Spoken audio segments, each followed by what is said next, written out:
Hop. Je regarde ça. Tu veux faire l'intro maintenant? Tu veux que je sors ça parce que j'avais oublié ça. Oh, on peut faire. Ah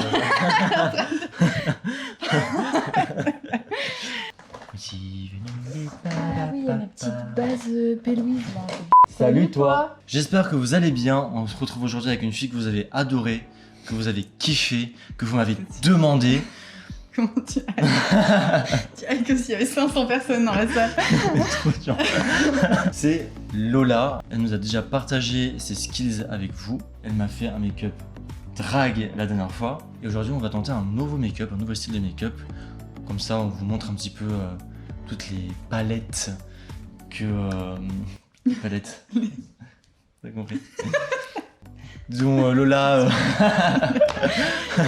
Yes. Enfin, toutes les capacités de Lola, et puis voilà, et toute sa créativité.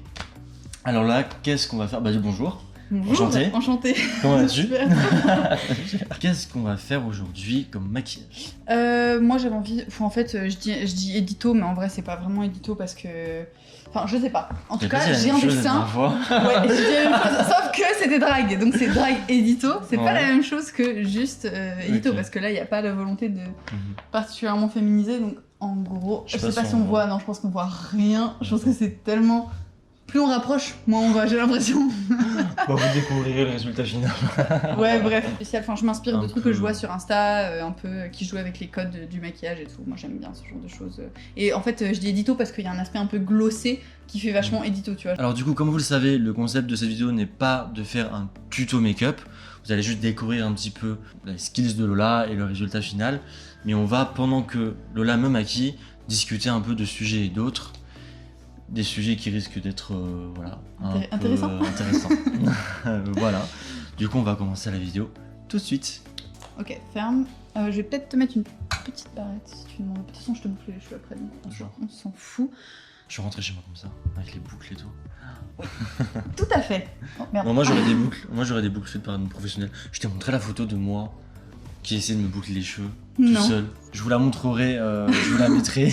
À l'écran, tu peux C'était- vraiment je vais la partager montrer. ça. Bien sûr. Bah, on dirait que tu as dormi, Voilà. que tu t'es réveillé, en fait. Mais sauf C'est que tout. c'était pas le cas. Ça va rafraîchir en plus. Ah, ça fait du bien. Je t'envie. Je vais m'en mettre aussi, tu sais. Ah, encore. Ça va. Pendant que Lola me tamponne. Il y a plusieurs sujets, je sais, qui t'intéressent, qui te trottent un peu dans la tête. Tu m'as parlé d'un truc, psychophobie, Ouais, c'est tout à ça. fait. Je En n'ai fait, jamais, alors si vous avez déjà entendu parler de ça, moi je n'ai jamais entendu parler de ce terme, donc je ne sais pas ce que c'est. Du coup, la psychophobie, on va dire que c'est un comportement discriminatoire ou des violences envers des personnes qui sont pas neurotypiques et des personnes qui ont des troubles psychiatriques de façon générale. C'est pour ça qu'on appelle ça la psychophobie, parce que c'est vraiment tout ce qui est de l'ordre de la psychiatrie, etc. Dans la vie de tous les jours, déjà, la psychophobie, on en entend partout. Et même au sein des établissements, même qui sont psychiatriques, même en hôpital psy, tu peux totalement entendre des personnes qui sont totalement psychophobes et qui vont avoir des comportements totalement déplacés. Voilà. Des gens qui travaillent Ouais, dans l'hôpital ouais, clairement. peuvent être psychophobes. Ah oui, complètement. Bah en fait, c'est juste qu'il y a une non-compréhension, généralement, parce qu'on n'éduque pas les gens à ce genre de sujet. Je vais te tamponner en même temps pour qu'on avance un peu. Mais il y a une non-compréhension de ce genre de sujet qui fait que les gens sont pas au courant de tout ça, et ça peut être des remarques, et ça peut être aussi par exemple des comportements envers une personne qui est atteinte de dépression ou qui est atteinte d'un trouble en fait quelconque. Et normalement ces gens-là sont censés savoir comment réagir face à ce genre de personnes, mais en fait on se rend compte souvent que c'est pas toujours le cas. Il y en a qui font du super travail, hein, mais c'est pas toujours le cas. Et même ma sœur, dans son parcours, a été face à des personnes qui étaient extrêmement psychophobes, même des violences médicales. Enfin, c'est des trucs assez hallucinants, quoi. Et c'est pour ça que maintenant, on essaye aussi de sensibiliser là-dessus. Sur les réseaux, il y a beaucoup de pages qui parlent de ça. Paye ta psychophobie, je crois. Je suis pas sûre. Ça se trouve, je dis n'importe quoi. Mais il me semble. qu'il y a des trucs comme ça. Au pire, on mettra en Ouais, description si jamais je les retrouve, pages, moi tout ça. j'en suis beaucoup et c'est super intéressant, ça parle. Après c'est un peu dur parce que des fois c'est des témoignages de violences médicales qui sont pas forcément faciles à entendre, mais ça a fait prendre conscience aussi que ce qu'on peut dire dans la vie de tous les jours, des mots qu'on peut employer. Par exemple, on a une méconnaissance de la schizophrénie, une méconnaissance de la bipolarité, et les gens utilisent ces mots à la légère sans prendre conscience de ce que ça implique vraiment dans la vie des gens. Du coup, il y a vraiment cette façon de traiter les personnes avec des troubles qui est vraiment de la désinformation. Les gens sont pas au courant, les gens comprennent pas, et on a tendance aussi beaucoup à minimiser. Ça, c'est vraiment un truc, je trouve, auquel on est le plus confronté. C'est vraiment des gens qui ont tendance à minimiser ou à te dire des choses du style ouais, mais tu sais, t'inquiète, moi aussi, je comprends et tout. Alors que non. Si tu le vis pas, tu peux pas savoir ce que c'est. C'est comme la dépression. Les gens disent ouais, mais moi aussi j'ai des moments où je suis pas bien et tout. La dépression Mais du coup, en soi est un c'est ça, vrai problème. C'est ça. Et le problème, c'est que les personnes qui ont tendance à penser que eux aussi vivent ça et qui sont en mode non mais t'inquiète, c'est pas si grave. Mais en fait, tu n'es pas en dépression, donc tu ne peux pas savoir ce que ça représente et tu peux pas savoir l'effort que ça demande aux personnes qui sont en dépression. Donc tu peux pas te permettre de juger un trouble que tu n'as pas. Et si on informait plus sur le sujet, je pense que les gens seraient plus compréhensifs. C'est pas que de la faute des gens, c'est aussi qu'il faudrait qu'on en parle plus, que ce soit moins tabou aussi. Enfin, ce serait bien, quoi. Ce serait bien. Tu peux pas comparer aussi. Tu peux pas comparer à toi tes réactions, parce que ça n'a rien à voir. Les gens vont dire, oui, mais fais pas ça. Mais comment ? Ah, merci, tu viens de me guérir, c'est si gentil. Ah, la solution était sous mes yeux depuis le début, il fallait pas que je fasse ça. On n'appellerait pas ça un truc. C'est irrationnel en fait, et on le sait que c'est irrationnel. C'est juste que si quelqu'un te dit oui, mais arrête de stresser, ça sert à rien, toi t'es là. Évidemment, et je le sais très bien, merci, je ne le contrôle pas. Je ne savais pas, tu m'as appris quelque chose. Ça y est, j'arrête de stresser maintenant, je suis guérie pour toujours. J'ai fait 75 séances de psy et oh, tu m'as guéri en 3 secondes. C'est ça, genre ça paraissait tentant, c'est très tentant de dire ce genre de choses, mais ne le faites pas, je vous en supplie, parce que ça n'aide pas en fait. Ça fait juste culpabiliser la personne en face de vous, genre vraiment. Mais en fait, on a tellement tendance, même les personnes atteintes de troubles ont tellement tendance à minimiser eux-mêmes, tu vois. Genre vraiment à te dire oh ça va, j'ai un petit peu de mou, ça va aller mieux. C'est un phénomène qui je pense est un problème de société, je pense, mais on a toujours tendance à minimiser nos problèmes et à se dire oui, nos problèmes sont moins graves que d'autres. C'est ça, mais il y a des gens qui te le disent même en plus. Il y a des gens qui disent il y a des enfants qui meurent de faim en Afrique, hein, donc mais c'est aussi à cause de ces gens-là que nous-mêmes on se le fait. C'est-à-dire on a des problèmes, on se dit c'est pour ça que des fois, même quand tu vois ta famille, tes amis et tout, on va te demander, tu fais ouais, bon, un petit coup de mou, ça va, ça passe, alors et toi comment ça va? Alors qu'au fond, peut-être que toi t'es au bord du gouffre, mais tu dis non, c'est pas grave, il y a pire, il y a toujours pire. C'est ça, mais oui, il y a toujours pire, mais ça veut pas dire que tes problèmes ne sont pas... ton problème doit être minimisé, ton problème n'est pas important en fait. C'est ça, exactement. Ton problème a de l'importance. Il faut qu'on arrête de se juger comme ça les uns les autres en permanence parce que ça n'a aucun sens en fait. Je pense que l'une des façons justement je dirais pas de guérir, mais d'évoluer, d'avancer et de progresser dans ses problèmes, c'est déjà d'admettre ses problèmes et d'admettre la gravité de son problème. C'est ça. Et de commencer aussi potentiellement, parce que c'est encore un peu un tabou, un peu moins maintenant, mais avec le fait de consulter, d'aller voir quelqu'un et tout, d'avoir un suivi psychiatrique ou psychologique, etc. Et ça, c'est vraiment un truc qu'il faut arrêter de diaboliser. Et ça, c'est vraiment un truc qu'on a, je trouve, vachement chez la génération de nos parents, et qu'on commence un peu, notre génération, à remettre en question. Et ça me fait rire parce que les parents, il y en a beaucoup qui auraient dû consulter et qui devraient consulter. Les enfants se retrouvent à consulter parce que leurs parents n'ont jamais consulté. Et du coup, ça se transmet les problèmes en fait. Si t'as des problèmes d'anxiété, ça peut facilement se transmettre, ce genre de choses. C'est super important de guérir avant d'avoir des enfants parce que tu peux très facilement transmettre ce genre de panique et de troubles que tu peux avoir. Et ce serait bien si on s'informait tous sur ces sujets-là. Et même qu'on en parlait à l'école par exemple. Et même pour les professeurs, je pense que ça, ce serait vraiment super bien que les profs ils aient une formation où on parle de tout ça. C'est vrai que moi je pense à l'école primaire parce que c'est là où j'ai l'exemple le plus marquant. Il y avait une classe qui était juste derrière la mienne où c'était la classe pour les personnes handicapées. Ou avec un peu qu'ils appellent ça comme ça maintenant. Et je me dis attends, on étudie juste à côté d'eux, on se mêle pas vraiment à eux au final, mais jamais on nous a expliqué ils ont jamais pris le temps de nous expliquer. En fait déjà ça aurait été cool qu'un professeur vienne nous expliquer. Voilà. Ouais, carrément ça. Qui prennent par exemple toutes les maladies, tous les troubles qu'il y a dans l'école et expliquer voilà qu'est-ce que c'est l'autisme, qu'est-ce que c'est tel trouble et tel trouble. Comme ça on aurait moins eu cette distance avec eux et cette méconnaissance, en fait, cette ignorance en fait, et du coup cette que tu pas cette peur mais cette forme de distance, mais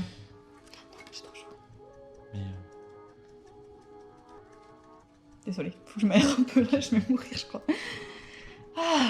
Ah oui, c'est pas mal. Et putain, t'as des super grandes mains, ça fait du méga du vent, genre. Nouveau travail. Je suis choquée, genre, J'ai trouvé ma vocation. éventail portatif. Je travaillais pour un roi, je sais pas où, et je vais faire mon château. C'est ça. Je suis choquée parce que moi, avec mes petites mains, ça fait du vent, quoi. Ouais, quand même. Hein. Ok. C'est juste que je peux pas vraiment. Ouais, quand tu le fais à toi, ça fait. Ouais, C'est pas pareil. Oh, j'ai des bonnes mains. Oh, bonjour, toi. Il s'auto-pécho, le gars.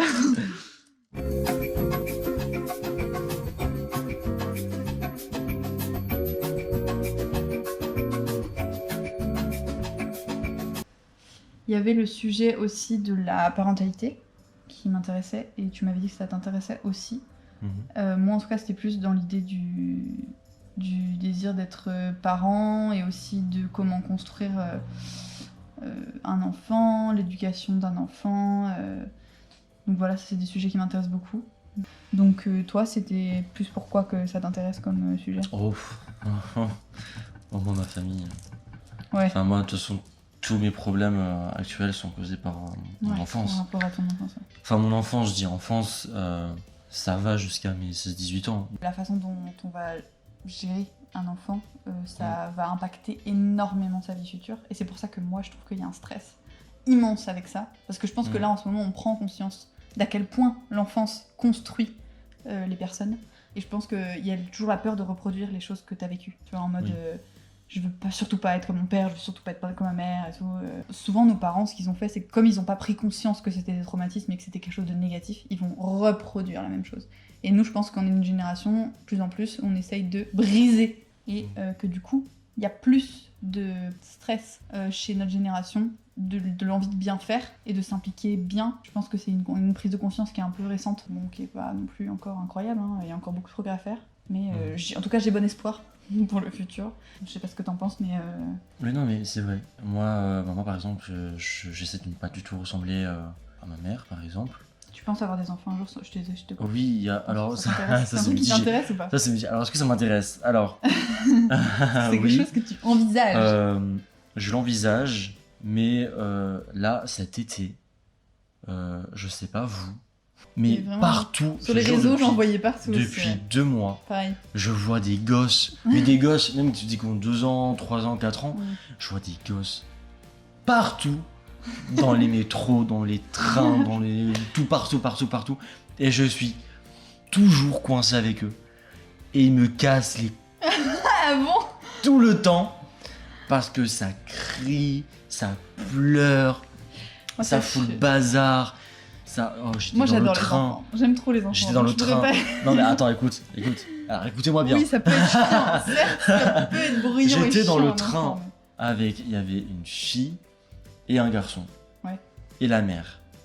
J'essaie de travailler sur mon ordinateur pendant le trajet.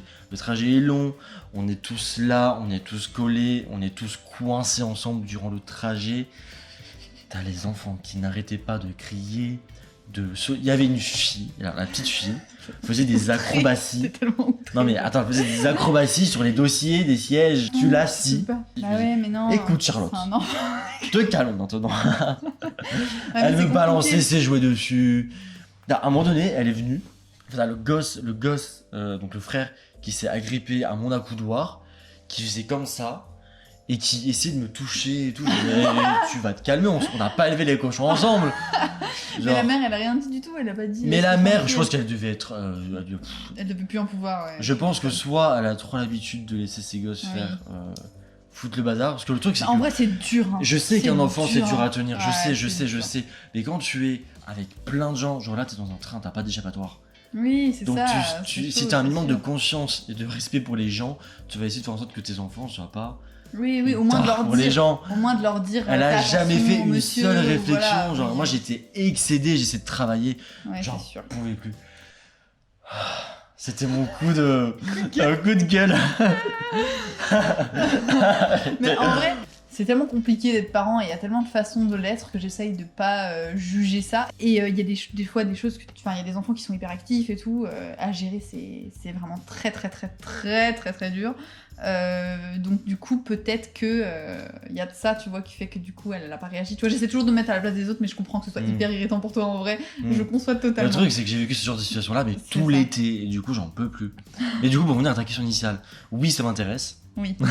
D'avoir des enfants. Malgré mon coup de gueule, ça m'intéresse. Malgré le fait que mais il y a des jours comme ça, voilà, il y a des jours comme ça où ces jours-là, je les vois, je me dis arrêtez de copuler et de procréer. Genre, voilà, le lundi, j'ai trop envie d'avoir un gosse, d'avoir un enfant, une fille, un garçon, peu importe. Et le jour d'après, j'ai en mode no way.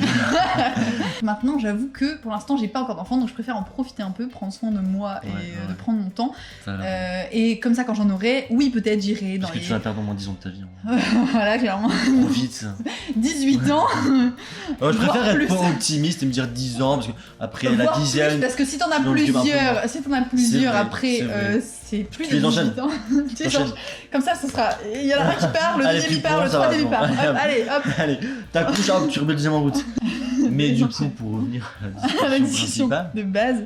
Moi, j'essaye au plus de ne pas ressembler, enfin de ne pas reproduire ou quoi. Il y a des jours ou des moments où je suis en mode. Ça me fait trop penser à ce que ma mère m'a fait, ce que ma mère c'est un peu des triggers. Ça fait trop. Et du coup, je me reprends et tout. Mais tout en ayant la mesure, tu vois, parce que comme je l'ai déjà dit, je suis quelqu'un qui m'analyse beaucoup. Oui, c'est ça. Qui, voilà. Tu te rends toujours compte. Moi, je pense qu'à partir du moment où tu prends conscience de ça, déjà. Il n'y a pas de risque, mais c'est des peurs qui sont normales. C'est des peurs mais après, je suis pas parfait non plus, tu vois. Non, mais personne n'est parfait. Voilà. Et j'ai plein de défauts, j'essaie de les corriger au plus possible. Et j'aimerais surtout la patience, etc., pour éviter. Voilà. Moi, c'est un truc qui me travaille beaucoup, parce que ayant grandi dans un foyer avec mon père, beaucoup dans la colère, qui exprime beaucoup de choses dans la colère, c'est un truc qui je supporte pas. Et que c'est vraiment un truc dans ma vie, c'est pas possible, quoi. La colère, niette. Je veux pas. Je déteste ça. Voilà, ok. Je pousse un coup de gueule juste avant, en plus, après, il dit la colère, franchement, c'est pas cool, hein. C'est pas contre les gosses. Non, mais tu vois, confronter un enfant à ta colère, c'est pas à lui de le gérer. Parce qu'un enfant, c'est un enfant. En fait. En plus, quand t'es petit, les enfants absorbent beaucoup. Exactement. Ce genre de choses. Et puis, c'est toi l'adulte, donc c'est toi qui es responsable de tes émotions. Si l'enfant te pousse à bout, c'est pas une excuse, parce qu'en fait, c'est toi l'adulte. Tu es censé savoir gérer tes émotions, et si tu es pas capable de les gérer, tu sors de la pièce, mais tu ne confrontes pas ton enfant. Tu peux être sévère envers un enfant sans être colérique. Exactement. Et moi, je trouve que c'est pas normal, parce que c'est aussi les générations d'avant où on contrôlait les enfants par la peur. Oui. La peur de se faire taper, de se prendre une claque, la peur de... Moi, j'ai eu peur de mon père pendant longtemps, quand il arrivait avec ses gros pieds comme ça, je me disais, je vais prendre une tarte, quoi. Et cette peur-là, je veux pas que mes enfants la ressentent. Je veux pas qu'ils aient peur de moi. Je veux qu'ils fassent les choses que je leur dis, parce qu'ils me respectent et parce qu'ils savent que ce que je dis, c'est la vérité, en fait. Mais je veux surtout pas que mes enfants, ils aient peur de moi. C'est vraiment un truc que je supporterais pas, et cette colère-là, loin de moi. C'est trop toxique pour moi. Non, niet. Je peux pas, et pour des raisons, ceux qui me connaissent, pour des raisons évidentes, personnelles, genre ces gens-là, ça me met dans un état moi, ça m'angoisse, affreux. en fait. Pareil. Et genre, je me sens mal, mais ensuite, toute la journée. Mais je pense que c'est tellement important de se poser et de dire, écoute, quand tu fais ça, ça me fait sentir en colère. Et c'est super important de s'auto-analyser pour comprendre pourquoi est-ce que ça te met en colère, pour éviter de le reproduire, parce que la personne, si elle en face, elle va continuer à te mettre en colère si elle sait pas comment ne pas le faire, tu vois. Il y a des parents qui peuvent se mettre à bout, ça justifiera jamais de la violence verbale ou de la violence physique, clairement jamais de la vie. Moi, je ne veux jamais gifler mon enfant. Non, jamais. C'est clair. Pour moi, c'est quelque chose qui est vraiment pas tolérable. Tu peux pas accepter que... Parce que le message que tu donnes à ton enfant, c'est celui qui a raison, c'est celui qui est le plus fort physiquement, en fait. Sauf que c'est pas la vérité, en fait. Et c'est pas parce que t'as le pouvoir physiquement sur quelqu'un que t'as raison, en fait. J'ai raison parce que je suis plus grand que toi, et parce que j'ai vécu ces choses-là, et parce que je veux te mettre en sécurité. C'est ça, là, ce qu'il faut transmettre. Tu sais, tu te dis des fois comment élever ton enfant au mieux, et des fois tu te dis t'as 1000 façons d'éduquer un enfant, et quelle est la bonne, et en fait il n'y en a pas vraiment. Il n'y a pas vraiment de bonne. Mais je trouve que c'est hyper angoissant. Oui. De dire est-ce que j'ai pas fait une erreur, est-ce que le fait de lui parler comme ça a été bien, et je pense que c'est pour ça qu'on peut pas être parfait, et je pense que c'est super important en tant que parent de s'excuser, de se remettre en question complètement, et de s'excuser envers son enfant. C'est pas parce qu'il a 3 ans, c'est pas parce qu'il a 4 ans, c'est pas parce qu'il a 5 ans que tu dois pas te poser et dire bah désolé, écoute, maman elle s'est énervée, elle aurait pas dû, et voilà, c'est comme ça, tu vois. Complètement. Je pense que c'est une grande sagesse que de savoir se remettre en question et dire Ouais, quand c'est on ça. a tort, s'excuser Ouais, et grave. tout. En tous les cas, l'enfance joue un rôle super important dans notre construction et du coup, par conséquent, c'est un moment où c'est important de construire des bonnes bases. Parce que les bases, quand elles sont les fondations de la maison, si c'est tout pourri, bah tu peux pas construire grand chose dessus quoi. C'est très dur d'être parent. Il faut beaucoup de courage, beaucoup de patience, beaucoup de temps et tout. Ça demande beaucoup d'énergie et je pense qu'on tend vers ça dans tous les cas, mais il faut beaucoup parler. Il faut être patient envers les enfants, il faut être patient envers les parents. Il faut que tout le monde soit patient avec tout le monde, Ouais, c'est ça. que tout le monde essaie de se mettre à la place de l'autre, que tout le monde comprenne. Il n'y a pas de bonne façon d'élever un enfant. Il y a des mauvaises Il y a façons. des mauvaises façons, Il n'y a pas de bonne mais il n'y façon. a pas de meilleure façon en tout cas. Voilà. Les amis, on va avancer le make-up. Ouais, parce que ça avance pas du tout. Voilà, on a parlé. Bon, de toute façon, on parle, hein, c'est normal. On a beaucoup parlé. Donc là, on va faire le make-up et puis on se retrouve ensuite pour le résultat.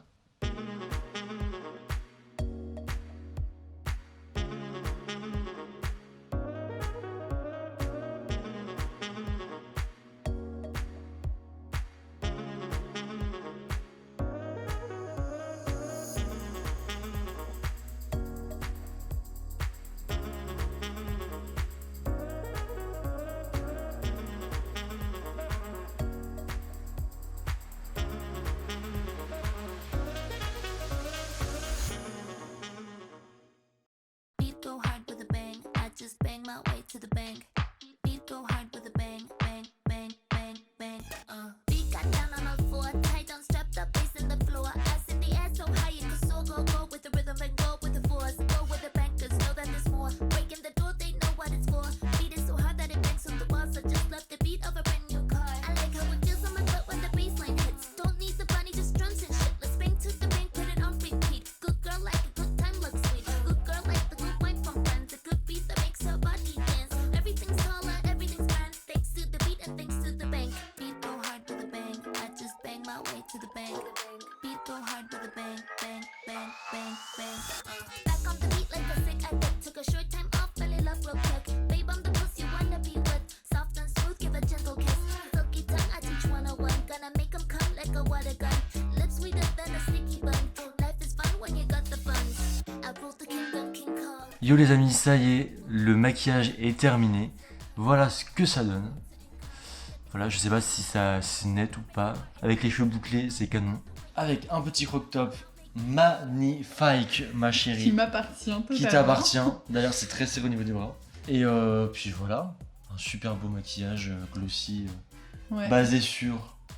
Un truc sur Insta, je pense qu'on je te donnerai le nom et tu, Ouais, pourquoi pas, tu mettras le nom de la personne qui m'a inspiré pour. Ouais, pourquoi pas. Voilà, j'espère que ça vous a plu. J'espère que nos sujets de conversation ne vous ont pas fait fuir.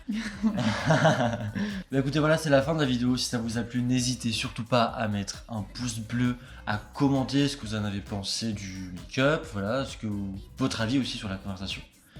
Et à partager, voilà, tout ça, parce que vous le savez, je le dis, c'est un petit détail pour vous. Pour moi, ça veut dire beaucoup. Puis voilà, moi je suis super content d'avoir refait une vidéo avec toi. Moi aussi, en vrai, c'était Parce chouette, c'était que vraiment chouette. on a fait, pour ceux qui le savent pas, on a fait 3 make-up drag ensemble, dont un make-up drag en vidéo. Ouais. Et donc là, ça Du change coup, là, un ça petit change peu. un peu et franchement, j'aime Ouais, bien. Je et, trouve ça cool. et le shooting qu'on a fait, les photos sont Ouais. assez cool. Elles sont trop belles. J'ai trop hâte de les voir sur ton Insta. Donc franchement, ça va être chouette. moi de même. Donc du coup, ça Ouais, t'a chouette. plu, ouais. Ouais, grave. Trop bien. Bah, moi, j'aime bien parler, j'aime bien maquiller, donc les deux ensemble. Ah, parfait. C'est juste que j'ai du mal À faire les. à faire les deux en même temps. C'est compliqué, mais. Faut alterner. Du coup, bah, je vous fais des gros bisous. Et puis, j'espère refaire d'autres vidéos make-up avec des make-up un peu plus incroyables à chaque fois. Allez, je vous fais des gros bisous. Lola aussi. Salut. Et puis, on vous souhaite une bonne journée. Ou soirée d'ailleurs. Allez. Voilà, les amis. Attends, je perds de l'énergie là. Voilà, Allez, voilà, les amis, on a fini. On se est coucher. fatigué. On a tout donné.